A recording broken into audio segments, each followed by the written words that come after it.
Okay, can everybody hear me now?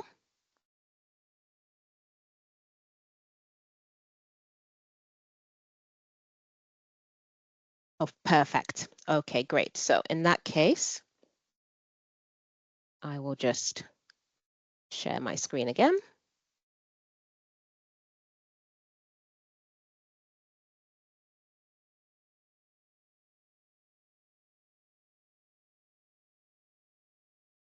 Okay, right. So apologies. Welcome everyone to this session on managing academic misconduct. In today's session, what we're going to go through is what are the different types of academic misconduct and the causes of that. We're going to talk about the effects that this can have. We'll look at the 6 categories as we define them. We'll look at ways of preventing academic misconduct, and then poor academic practice and how that differs to academic misconduct. And finally, we'll look at our expectations in terms of you reporting to NCC education. And then there'll be some time at the end if anybody has any questions.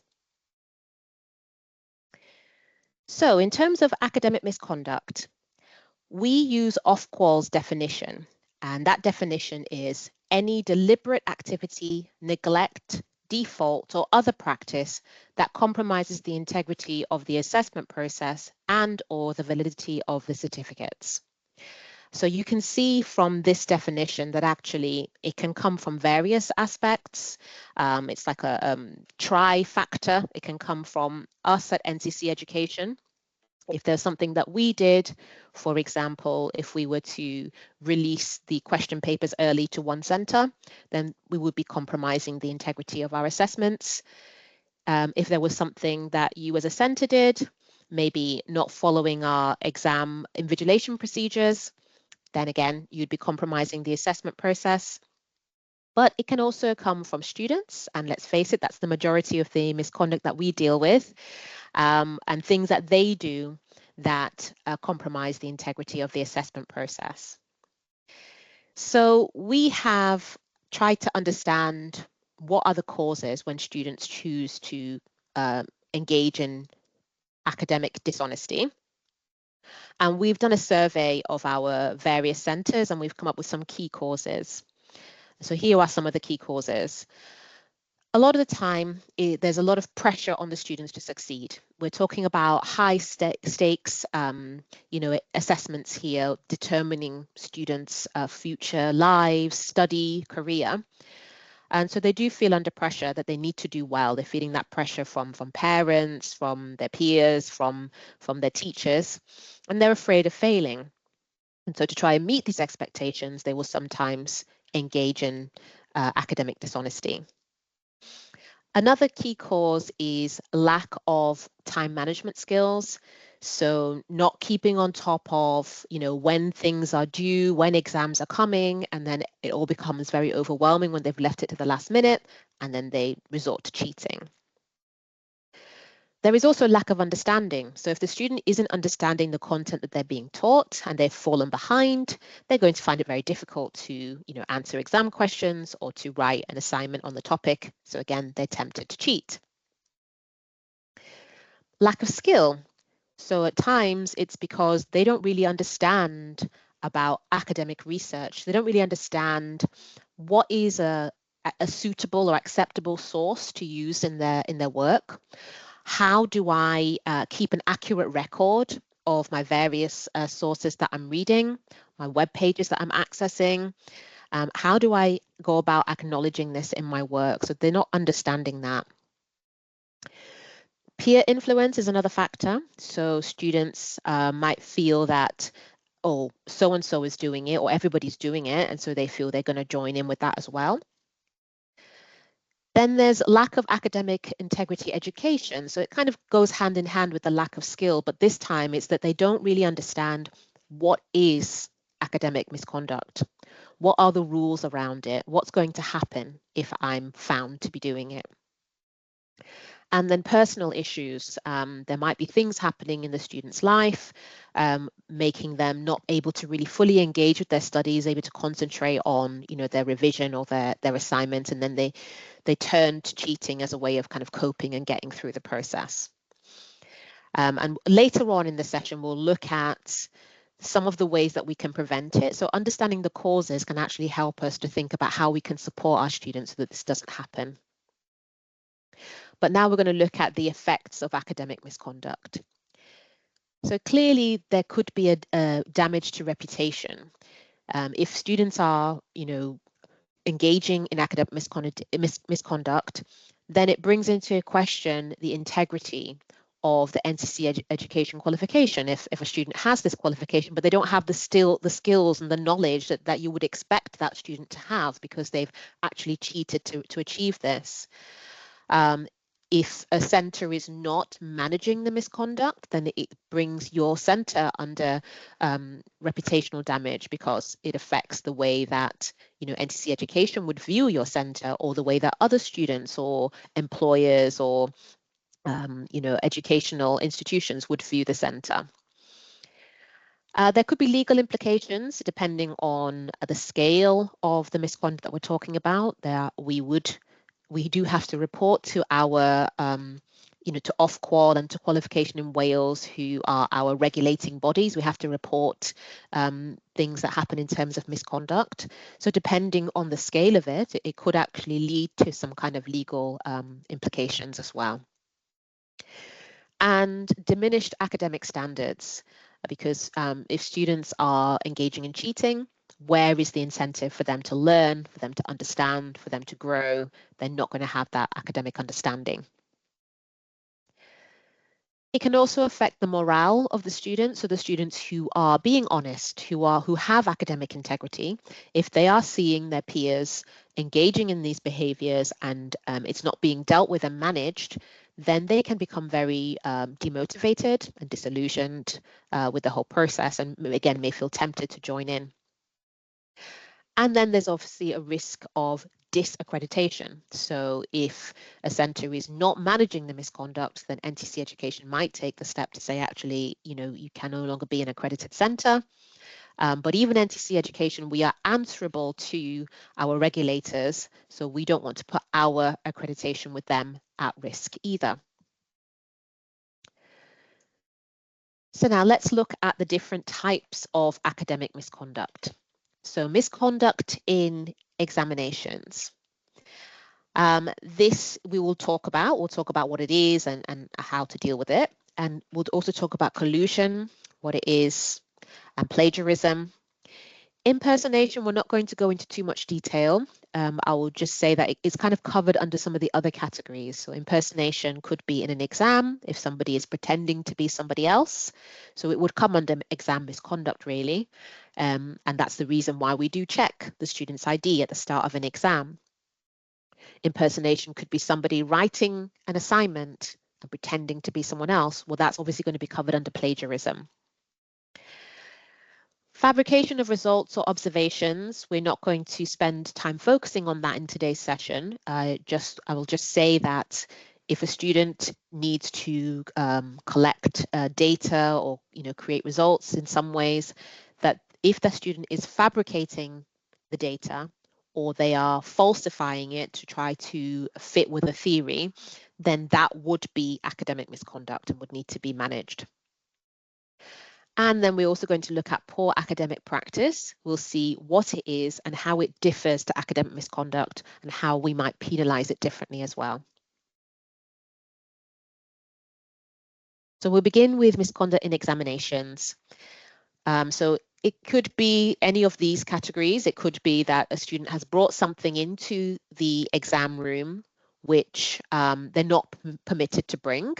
It could be notes, it could be a phone, it could be a calculator if it's not been stated that they're allowed to have that. So anything they've brought into the exam room and they're trying to access during the exam. If students are helping each other, so the person who is doing the helping is committing exam misconduct and the person being helped is also committing exam misconduct.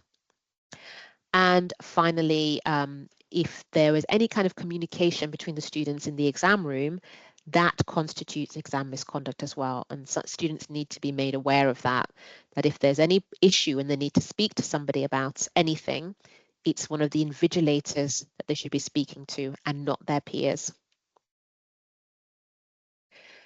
So in terms of collusion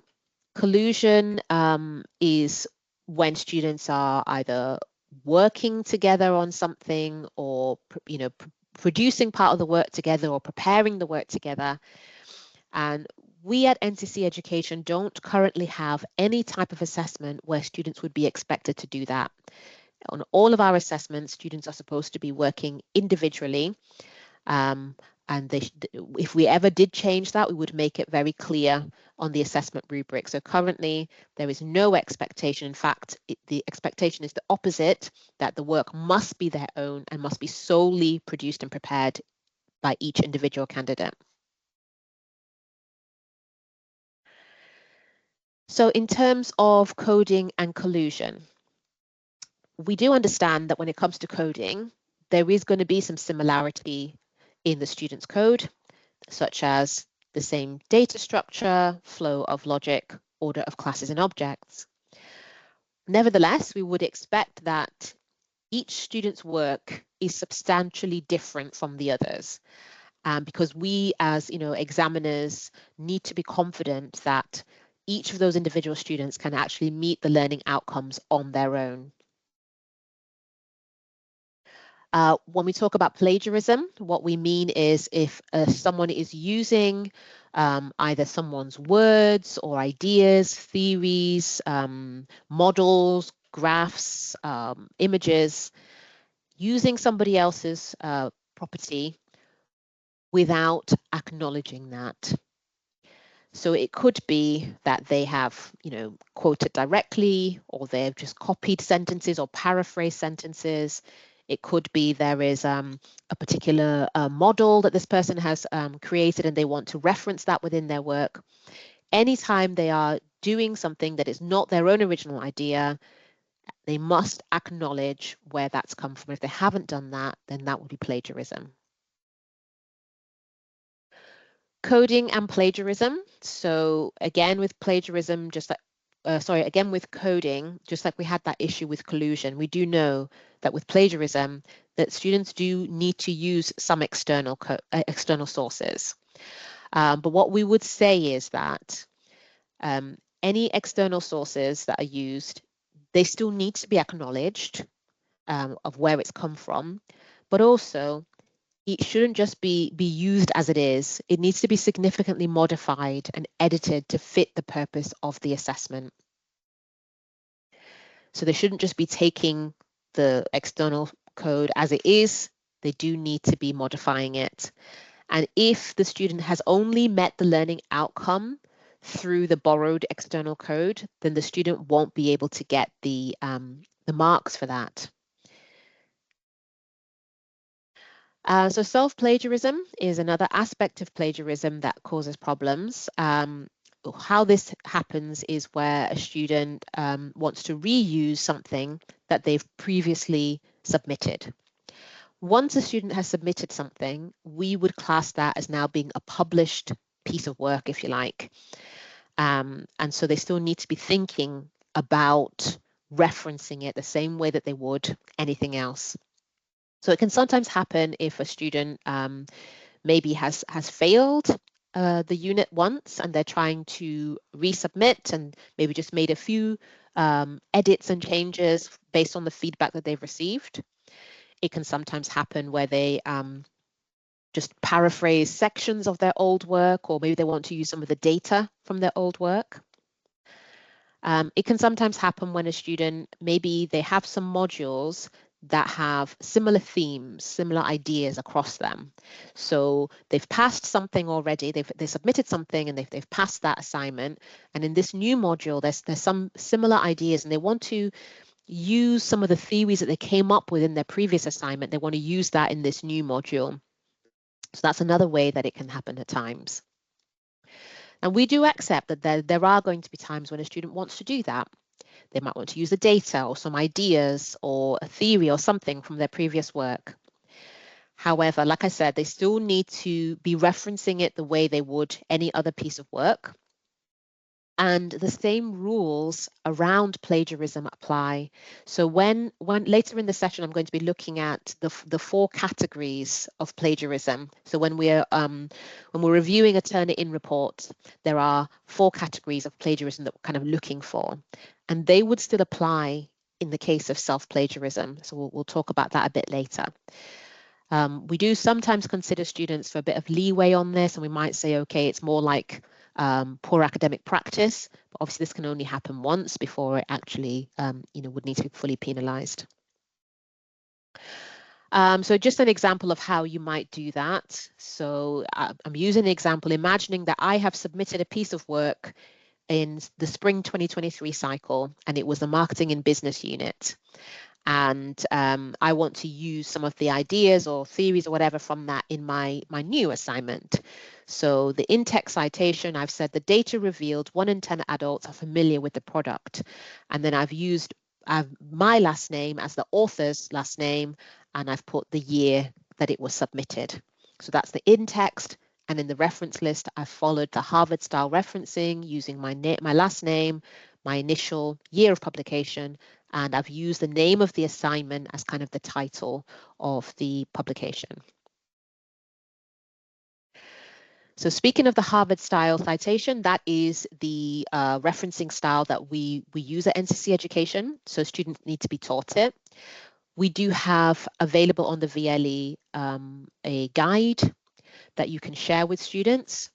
And in this guide, it goes through every different type of source. So what do you do when it's a book? What do you do when it's a website? What do you do when it's a journal article? What if it's a book with more than one author, and etc. So it gives them idea how they would do that in text and how they would do that in the reference list. So you're either going to be sharing this with your students or you're creating your own as a center that students can use.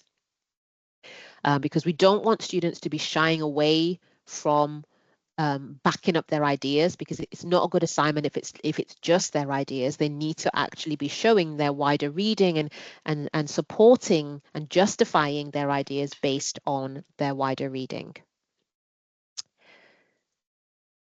So in defining plagiarism, we'll look at the four categories of plagiarism. So when we're looking at a Turnitin report, this is what we're looking for. And if we see any of these categories, then we're having to penalize the student and give the student 0 for that section. So the first category, if a student doesn't write the assignment at all, if they've either copied it from somebody else or they've asked somebody else to write it, then they would just get 0 for the entire assignment because they haven't written the work themselves. The next category we call large chunks. So this is where 2 or more paragraphs have been taken from a single source. So if they found a really great book or a website that they love, they need to be careful and they need to choose very carefully, because they can only use, they can't have 2 or more paragraphs that's come from that particular one source. So we have smaller chunks as another category, which is where they haven't used 2 or more paragraphs from a single source. They've actually been taking it from various different sources, but the problem is that they're not referencing. They are not using an in-text citation, or they're not referencing it in the reference list. So there's things that are highlighted in the Turnitin report, but there's no evidence of a source. There's no referencing there. So that would be, you'd have to give 0 for that. And the fourth category is where, so they might be using multiple sources. They might be referencing it in text and in the reference list. They might be doing that perfectly well using the Harvard style citations. However, when you look at that Turnitin report, you see that most of the work is highlighted and very little of it is not highlighted. Therefore, very little of it is the student's own original work. So in that case, we would have to penalize the student again. So when you see any of those four categories, then you're having to give the student a 0. It could be that it applies to a specific task. So maybe there are 5 tasks and you've seen one of these categories or one or more of these categories in task, let's say task 2 and task 5, and so you're going to penalize task 2 and task 5 and give the student 0 for those, but the rest you'll mark as normal. Or maybe you can see evidence of this throughout the student's assignment, and so therefore you would have to give the student 0 for the overall assignment.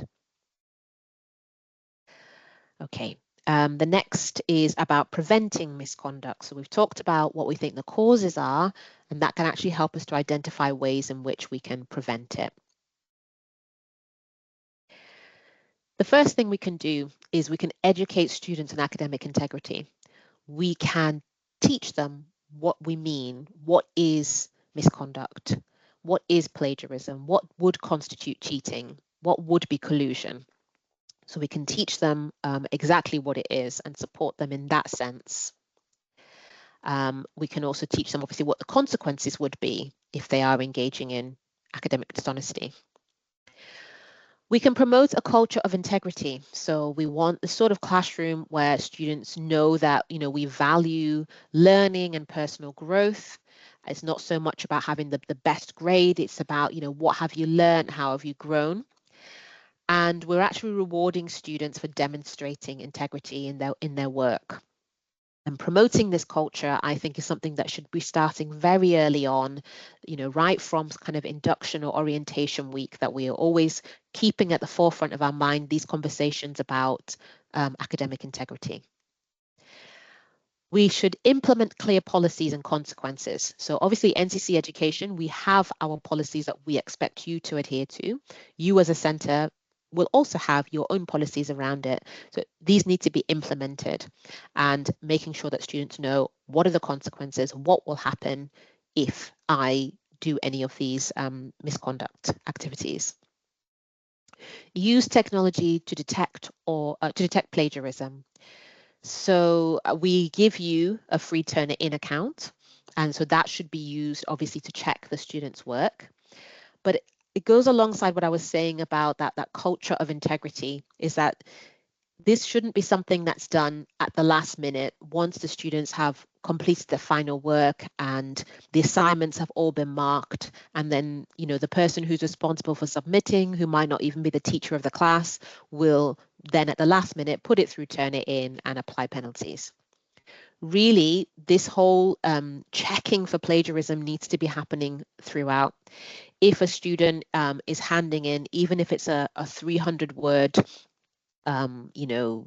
assignment, homework, task that you've given the students to work on, that the expectation is there, that I expect to see that you're backing up whatever ideas you've got with your wider reading. I want to see evidence of your citations in text. I want to see the reference list at the end. And that 300-word assignment can be put through Turnitin, and then you can have that discussion and say, well, look at this is highlighted. This is an example of smaller chunks. This is an example of large chunks. If you had handed this in as your final assignment, then I would have had to penalize you in such a way. So not just using that technology right at the end, and that's the first time you're having that conversation, making use of it throughout and really drawing students' attention to misconduct early on. Providing academic support. So we talked about the fact that sometimes the reason why students engage in misconduct is because they're struggling, they're falling behind, they're not understanding, they've got issues that are going on. So by supporting them, by having regular tutorials and checking on students' progress towards assignments, by doing formative testing so you can see how they're doing, you can hopefully address any of these underlying issues that might lead them to engage in misconduct. And also very important to set reasonable deadlines for submissions of work and provide reminders. So I'm a very keen advocate of doing this right during the orientation week, in the first week of any module, that students are told, given their calendar, these are the days, these are the key deadlines, this is when we'll be doing the exam, this is when we'll do the mock test, this is when I want you to hand me your first draft, this is when we'll get the feedback, this is when you'll hand in your second draft, this is when the final draft. So they're really clear, there's no surprises, and then you're constantly reminding them and checking on their progress towards meeting those deadlines. Encourage academic integrity reporting. So it's making sure you have a kind of environment within your center where students feel and staff feel comfortable to come and talk to you with any concerns that they might have about academic dishonesty that might be happening, and that when they do report it, that these are investigated promptly and that they're investigated fairly. And the final one is foster a supportive learning environment. So making sure it's very similar to the last one, making sure that you've got that kind of situation where people can have open dialogues, they feel comfortable to come and talk to you, to ask those questions about academic integrity, that they'll be able to come and say, listen, I'm thinking about using AI to do X, Y, Z. Would that be acceptable? Would I be penalized, or is this an acceptable use? So making sure that you have that kind of mutual respect and the idea that students can have these open conversations with you. In terms of preventing collusion, so you can have the sort of rules and guidelines in place already, so students know that actually they're not going to be writing their notes together, that each person writes their own individual notes. That way, if they're sharing their notes, the problem is that their assignments might look quite similar because they've all worked off the same notes. So make sure they're keeping their own notes. Making sure they're not kind of speaking to each other about what are you including in your assignments, this is what I'm putting in mine, but they're not showing each other their assignments before submitting, because if somebody was to copy their ideas, then those students could now be accused of collusion. Even the person who was the original person who wrote the ideas would be under suspicion of collusion as well. In terms of lecturers and assessors, you have an obligation to make sure that any work that's being handed in is, in fact, the student's own. That's why I think it's very important that that turn it in check is not something that happens once all the marking is done and done by somebody who's not responsible for that class. The teacher needs to know before any marking starts that this is the student's own work. So you have a responsibility to check that, and turn it in is the tool that we use to do that. As a center, there's things that you can do, there's processes that you can put into place. So students, you have to sign to, when they're doing any piece of work, any coursework or portfolio, they normally sign to say they've understood that this is their own work. So make sure that they understand the significance of that signature. And when students are signing their learning agreement, which, all centers have some kind of learning agreement where your students are saying what their responsibilities are as students and what they need to be doing, that part of that learning agreement should be something around plagiarism, misconduct, AI use, etc. So poor academic practice, as I said, is viewed slightly different to misconduct. So we'll look at that now. With poor academic practice, you as the teacher or as a person investigating it, you need to be confident that actually the student hasn't deliberately tried to mislead anybody, that they're not trying to pretend that this work is their own, that actually belongs to somebody else. You need to be confident that most of the work is their own. So when you look at the Turnitin report, most of it shouldn't be highlighted. It could be that they just haven't done it properly. So with poor academic misconduct, it's usually that they don't understand how to reference properly. Maybe they're not using the Harvard referencing system correctly. Maybe, for example, in the in-text citation, they're only including the author's last name, but they're not putting the year of publication. Maybe they haven't included a reference list. That is a real example of something that's happened recently with a student where they've handed in the piece of work. In the in-text, they've done all the citations correctly, but the student did not include a reference list. So it's clear the student wasn't trying to pass off work as not their own because they've got the in-text citations, but the reference list was missing. So yeah, you need to be confident that they're trying, they're just not getting it right. So in the case of poor academic practice, rather than giving the student 0, we would actually cap the student's mark at 40. So that allows them to pass. And we would also give a warning, a formal warning to the students. So NCC Education would write to the student with a formal warning.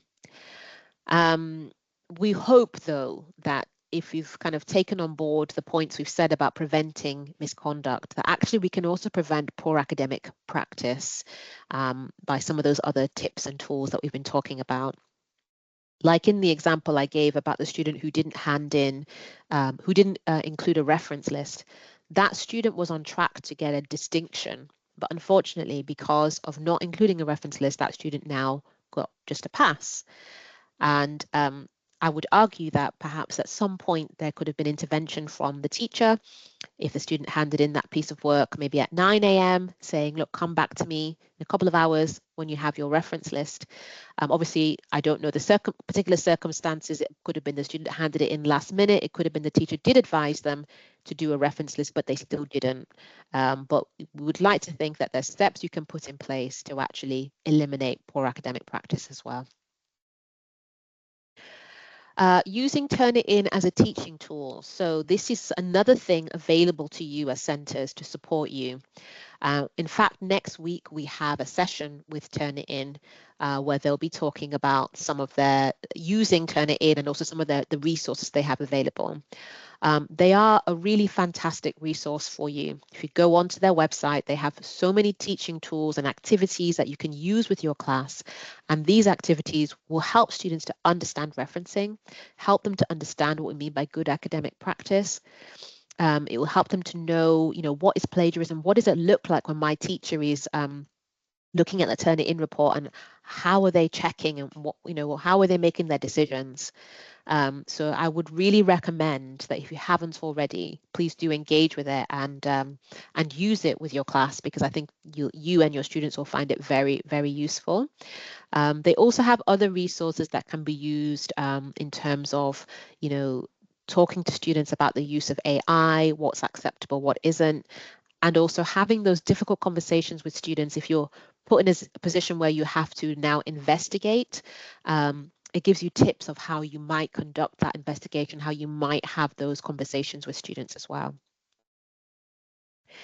So in terms of reporting academic misconduct and our expectations, so we would expect that if it's misconduct in an exam, then the regulation is that you would use the irregularities report to report that to us. There would be detail in the irregularities report about the student or students who were involved, the time that it happened, what it was that happened, etc. And that needs to be countersigned by the students who were involved as well. So that is your way of recording it and reporting it to NCC Education. When it comes to academic misconduct, when you are uploading the samples onto the court's web, that's when you will report it to us. So there is a plagiarism and an AI detection survey that comes up at that point. So you'll be asked 2 questions. The first question will be asking you about general misconduct. So what we mean here is like plagiarism, and what it means is the Turnitin, the originality score that you got on Turnitin. And then the second question is asking you about AI misuse, and what it means here is the AI detection tool and what was the percentage there. So when it comes to the plagiarism question, the first question on that survey, if the similarity report had a percentage over 20%, then it must be reported through that plagiarism survey. You would have to answer yes on that plagiarism survey. And you would then give us the detail. So you would tell us who is the student, what is their ID, what was the nature of misconduct, for example, was it collusion, was it large chunks, was it plagiarism, whatever it was, you're going to give us all the details, and what action did you take? So for example, we gave 0, or we gave 0 for task 3, or we penalized for poor academic practice and capped the mark at 40. And here are some examples of how you might do that. So we've got some examples of students and their IDs, and then some various types of misconduct. So the first 2 students on the list, they colluded. So that detail is entered in there, and the action taken by the centre, mark for assignment set to 0 for both of those 2. We have the student Dave Smith. There was plagiarism in task 1. It tells us what the score was and that the mark for task 1 was set to 0. for Joe blogs. There was plagiarism throughout. There's detail about the fact that it was 85% and that it was various internet sources. And we're told that the centre gave 0 for the assignment. Lindsay Jones, we've got the ID and the detail. The plagiarism happened in tasks 1, 3, and 4. We've got the similarity index as 56%, and then the action taken was that task 1, 3, and 4 were set to 0. So it's very clear to moderators exactly what happened there. When it comes to the AI generated content percentage, if the percentage is over 50%, then you would need to answer yes to that question and then provide further detail.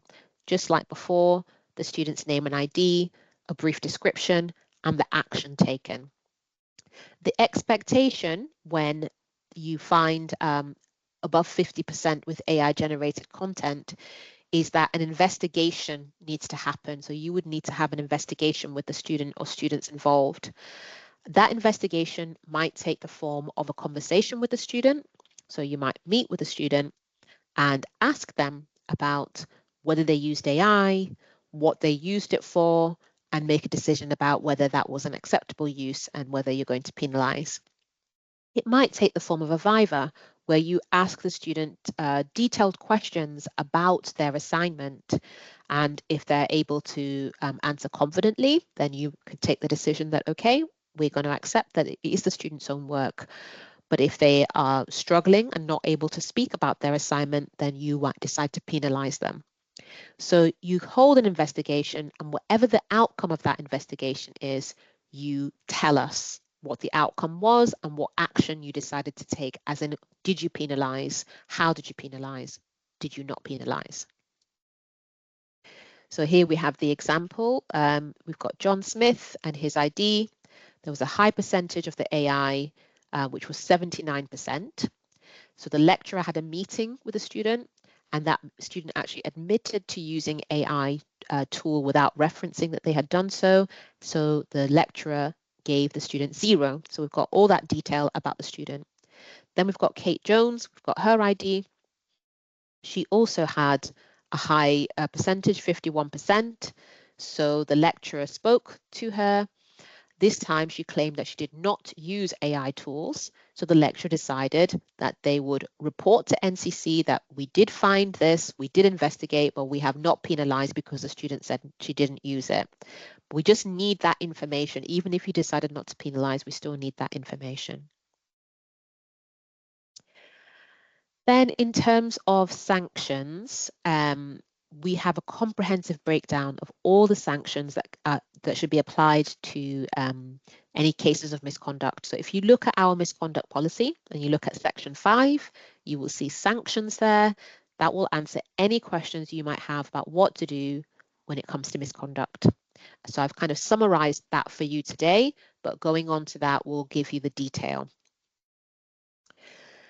So your next steps as a centre is please make sure that anybody who's responsible for marking or submitting of assessments, that they are familiar with our quality assurance policies. So our malpractice and maladministration policy, our academic misconduct policy, our AI use and assessments guide. We also on there have guides for tutors when it comes to misconduct. We have guides for the students themselves. We have guides about avoiding plagiarism and collusion. And we also have those for avoiding plagiarism and collusion in coding. And we have a whistleblowing policy as well. So with all these various documents, you should feel really confident in understanding our policies and our guidance when it comes to misconduct. So please do engage with those policies. And please make sure that anyone who's responsible for marking or for submitting assessments is either shown the recording of this and slides, or you may request a repeat training session that they can attend. Finally, just a reminder that we have more academic webinars coming. So I mentioned the Turnitin webinar, which isn't on my list here because it's been actually hosted by Turnitin themselves. That is next week on Tuesday, the 25th of June. It starts at 8:30 a.m. UK time for people who are using Turnitin as administrators. And then from 9 a.m. UK time is kind of more general, that's more useful for like teachers and markers and things, people who don't have the administrator status on Turnitin. So I really recommend you joining in with that. I think there's again going to be options for question and answer, which I think could be really, really useful. So that is it in terms of my presentation. So what I'm going to do now is stop sharing my screen, and I will have a chance for people to have any questions. I see we already have some questions here. Yes, apologies for the start where we didn't have any sound. A considerable number of time Turnitin reports a percentage score of more than 20%, but there was no real plagiarism or misconduct within the submission. Should we still report it? And if yes, do we just pass a general remark such as no plagiarism when manually reviewing? I think that if you, what we need to know is that you have actually noted, you've looked at the Turnitin report and that you've reviewed it when it's above 20%. And as long as you put in the detail, you know, the reason why, you know, Turnitin report reviewed and no plagiarism found, then we understand that you have done your due diligence and you have checked through the assignment. Okay. Have a long list of references. Yeah, so sometimes it will highlight things, but actually you'll see that they've actually followed our policies just fine, and that's okay.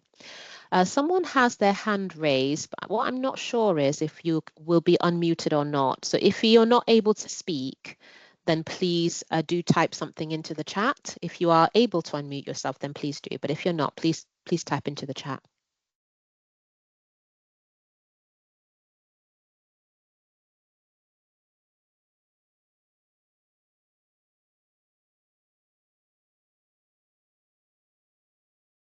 No? Perhaps whatever the question was has already been addressed. Okay, so if there are no, we use a software to check plagiarism other than Turnitin. Is that okay? That's okay if you're using that for your kind of, you know, formative and just to kind of check how students are doing throughout. But when it comes to actually submission, we require you to submit a Turnitin report. So at that point, you would need to use the Turnitin. Yes, I will certainly share the slides, and I will also share the recording, or at least a link to the YouTube to be able to see that there.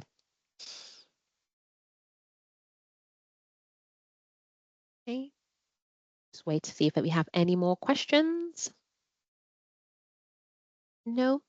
Okay, if you do think of any more in the meantime, you know, please do feel free to reach out to me, or if one of the other academic standards managers is your normal person, then please do reach out to them as well. And hope to see you next week at the Turnitin session, which should be very, very useful and informative. Thank you so much for your time, everyone, and thanks for bearing with me with my technical difficulties at the beginning of the session. Enjoy the rest of your week. Bye-bye.